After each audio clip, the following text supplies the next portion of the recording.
We are going to be watching these numbers very closely throughout the afternoon because, yes, air temperatures are important, but when you factor how much moisture there is in the atmosphere, we're easily going to feel close to 102 in Selma, triple digits or better in places like the capital city, the Circle City, and even Andalusia. So this isn't going to be an isolated thing. I think a lot of central and south Alabama feeling the heat for sure as we head through the rest of our afternoon. Moving into East Alabama, though, we're really starting to see that heavy rain pick up and definitely feeling the change in the wind. Yes, we are driving in a high-profile vehicle, but we can feel that wind pulling us back and forth. You may have just saw all the signs on the side of the road. We are inching closer and closer to Tuskegee, so we're going to continue to keep you updated and monitor what is happening. But as of right now, a lot of people in West Alabama, where we were earlier in Selma, are starting to clear on out, but it's not done yet for our friends in East Central Alabama and even down into the Wiregrass, too. Our friends in Troy, the Circle City of Dothan, we are watching all up and down East Alabama as this last band of rain is moving on in. So Tanya and Jed, we're going to continue to keep you updated, but definitely picking up the coverage and intensity of rain and wind right now out live in Storm Tracker. This is walking down these stairs that still stand in place. Nobody will be walking up these stairs into a home anymore. It is completely off its foundation, flipped onto the neighbor's garage. And as you can see behind me as I step out of the shot, completely demolished. And right now we have dozens of people working who, with the Red Cross, who live here, who are with the family, the fire department, trying to do whatever they can to salvage what is left over. Now, it's still pouring rain here. The chance for severe weather is long gone, but still dealing with a lot of flashes of lightning, rumbles of thunder, but these people don't have a lot of time. They have to get what they can get. The good thing is anybody who is inside this trailer, Sally, is completely okay. But unfortunately, life as they knew it just a couple hours ago is now completely different. Look at Amanda. She's ready. She's ready to go. Oh, yeah. And actually, the fun thing about these glasses, you guys, is not only are they super duper dark, which they're supposed to be for the eclipse, but sometimes when you're a meteorologist on a team of other meteorologists, you get the short straw and have to stay inside during the eclipse. So I actually don't need these. I have a little bit of a contest going on my Facebook page. If you go over there and see that post and you want to try to win these, they're all yours. I'm giving them away to somebody because I know they're very valuable, especially with this eclipse and this awesome forecast today. I think we're going to have some good viewing weather. Take a look. We're starting things off just a little bit after noon, and I think we're mostly sunny with only a couple of fair weather clouds. Maximum eclipse for us here in Alabama ranges anywhere from the upper 80 percentile, a little bit further south in Alabama, upwards to the low 90% blockage. So that means over 90% of that sun is going to be covered by the moon once we hit that max eclipse time just a little bit after 1:30. Everything wraps up around 3 o'clock this afternoon, and we go back to being sunny. We also go back to being hot. Temperatures yesterday, they made it into the upper 90s for a lot of towns. Today, maybe not so warm, but definitely still feels like summer. Well, as of right now, Val, it's been a very consistent battle with the rain and sleet mix, but now temperatures starting to drop a bit, and we are seeing freezing rain across cars and on some vegetation. I'm going to step out of the frame really quick and explain to you why we're not so worried about it. We did talk to the Department of Transportation for roadway concerns. They have already pre-treated all of those places that are prone to the ice and are prone to maybe seeing some slick spots. So that's good news, but all of these police cars we're actually watching right now, since we're stationed right outside of the city building and the actual police department, are already building a very thick layer of ice. So are the trees behind me too. So we're going to continue to watch as we make our way through the rest of the evening. Temperatures are finally dropping here in Alex City. They sat at about 37 degrees for a solid 8 hours, and now we're slowly dropping closing to that freezing mark right now. So this is nothing in comparison to what we're going to be watching through the rest of the afternoon. On WSFA First Alert Radar, it's very active when you take a look at the grand perspective. Cold front making its way through parts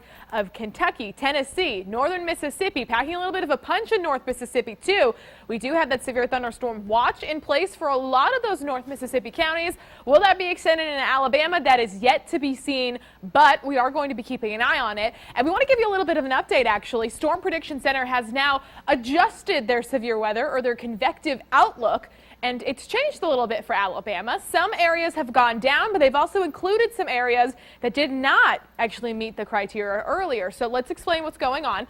Earlier, we saw that slight risk a little bit further north and west. That's completely out of Alabama now. We have seen, though, this marginal risk, which on a scale of 1 to 5 is that 1, the lowest end risk. It's been extended into part of our viewing area. So we're going to be watching cutting through I-65 and parts of Watauga County into the northern portions of Chilton County. We're going to be dealing with that. So if you live in Clanton, if you're in parts of Otago County that don't include Prattville, a little bit further west, you're going to be included in that marginal risk. Parts of Lowndes County over to Dallas, Wilcox, Marengo, Perry County, extending further south and west as well. You are now under that marginal risk. So we're going to continue to watch you guys as we head through the afternoon. Impact-wise, what are we seeing for severe weather? Well, tornadoes and hail don't seem like big players, but they can't completely be ruled out. The big thing we're going to be watching is for the wind. Straight line gusty winds that go upwards of 60, 70 miles per hour can be very damaging. So we're going to be keeping an eye on that for sure. Also heavy rain and packing a punch with that lightning and that thunder. Definitely going to be watching those storms as they roll on in this afternoon. But here things are dry right now, but this is an excellent example of quick spin up tornadoes and how they can really be impactful. So keep yourself weather aware, multiple sources of weather information as you make your way through the night. And we hope everybody stays safe. Hey, Eric, we've been all over Central and South Alabama today, from early this morning out in Selma, tracking this line, moving back east and south. But right now we find ourselves in one of the spots that has seen some of the more significant damage. We are in Crenshaw County in Laverne, and the reason why we're not physically outside of Storm Tracker right now is we're still dealing with some rumbles and some flashes of lightning. That wouldn't be responsible of us to tell you at home you shouldn't be outside in lightning and then do a live shot. So we're going to be inside Storm Tracker. We still want to show you some of the damage, though, we've seen here in Laverne. As I speak, hearing rumbles of thunder, but no severe weather like what we dealt with earlier. Take a look at all of this damage. This is just one example of some of the major damage we've seen across Laverne, getting reports of a lot of downed trees. But generally speaking, the state of Alabama mostly dry, and we'll be watching as we are definitely going to remain in that very unsettled and active pattern over the next couple of days. Moisture from the Gulf rushing in as a low pressure and a cold front weighed off in the balances, which means still a couple more opportunities for the rest of the work week to see more on and off rain chances, which is very typical for this time of year. We are giving you live footage on the ground via Storm Tracker 12. Amanda Curran, she's the bravest one of the First Alert Weather team. She's out in it. Amanda, where are you and what are you seeing? Well, as of right now, Vernon, we are in Crenshaw County, in Laverne to be exact, off of East 1st Street. And we want to show you some of the damage that we've seen just driving around Laverne. Now, unfortunately, this is one of the worst scenes that we've seen throughout the day. It's been a very active day. Look at this very large tree completely uprooted, landing on top of this house. Today, I think a little bit less of the widespread showers, a little bit more of that chance for some low and severe weather threats.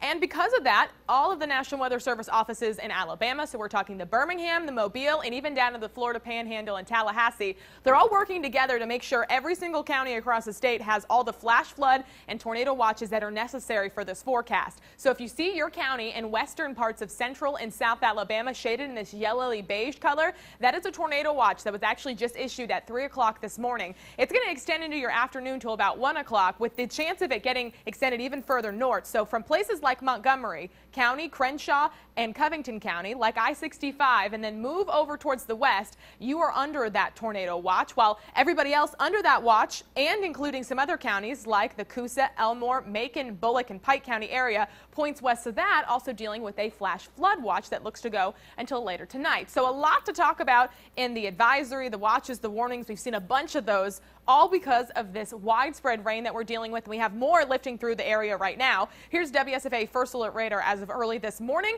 Our first wave moved on out, a second interval of showers and even some stronger storms now moving through, stretching from extreme western portions of Geneva County all the way up into the Dallas and Perry County area. So a lot of heavy rain about to make its way closer to the Montgomery area, causing a wet go of things on I-65, a little bit stormy too. Greenville, Andalusia, our friends just a little bit further north in the Montgomery-Prattville area, you're slowing things down right now, but intensity is going to pick back up as we head through the morning. All thanks to what is still Tropical Storm Cindy, now officially making landfall right on the border of Texas and Louisiana. So models did a really good job picking out that landfall. They also did a really good job of picking out this huge rain shield associated with it. So we'll talk the forecast, let you know how much longer Cindy's going to be an impact on Alabama, tell you about the threats we could deal with today, not only severe weather, but flooding. Judd, a lot to talk about today, but also potentially a drier weekend. We'll get to that forecast in just a little bit, Judd. Amanda, thank you for the update.